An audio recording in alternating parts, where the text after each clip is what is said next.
புதுக்கோட்டை அரசு மருத்துவக் கல்லூரி மருத்துவமனையில் வெப்ப தாக்க நோய்களுக்கான 24 மணி நேர தீவிர சிகிச்சை பிரிவு தொடங்கப்பட்டுள்ளது. தமிழ்நாட்டில் வெயிலின் தாக்கம் நாளுக்கு நாள் அதிகரித்து வரும் நிலையில் தமிழக அரசு சார்பில் மாநிலத்தில் உள்ள அனைத்து மருத்துவக் கல்லூரி மருத்துவமனைகளிலும் வெப்ப தாக்க நோய்களுக்கான சிறப்பு தீவிர சிகிச்சை பிரிவு தொடங்கப்பட்டு வருகிறது. அதன்படி புதுக்கோட்டை அரசு மருத்துவக் கல்லூரி மருத்துவமனையில் வெப்ப தாக்க நோய்களுக்கான 24 மணி நேர தீவிர சிகிச்சை பிரிவு தொடங்கப்பட்டுள்ளது. இதனை மருத்துவக் கல்லூரி முதல்வர் மணி தொடங்கி வைத்து ஆய்வு மேற்கொண்டார். பின்னர் செய்தியாளர்களை சந்தித்த அவர், கடும் வெயிலினால் வாதம், தலை சுற்றுதல், வலிப்பு நோய் போன்ற பாதிப்புகளுக்கு சிகிச்சை அளிப்பதற்கு வெயில் கால சிறப்பு சிகிச்சை மையம் தொடங்கப்பட்டுள்ளது என தெரிவித்தார்.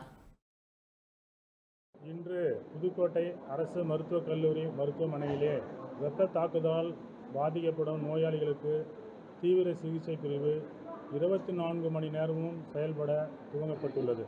சித்திரை மாதத்திலே கத்திரி வெயிலினால் பாதிக்கப்பட்டு நிறைய பேர் அவதிப்பட்டு கொண்டிருக்கின்ற வேளையிலே இந்த செயலை நாங்கள் செயல்படுத்துவதற்கு தமிழக அரசின் உத்தரவை நாங்கள் மிகவும் பெருமையாக எடுத்துக்கொண்டு இதை செயல்படுத்தி கொண்டிருக்கிறோம்.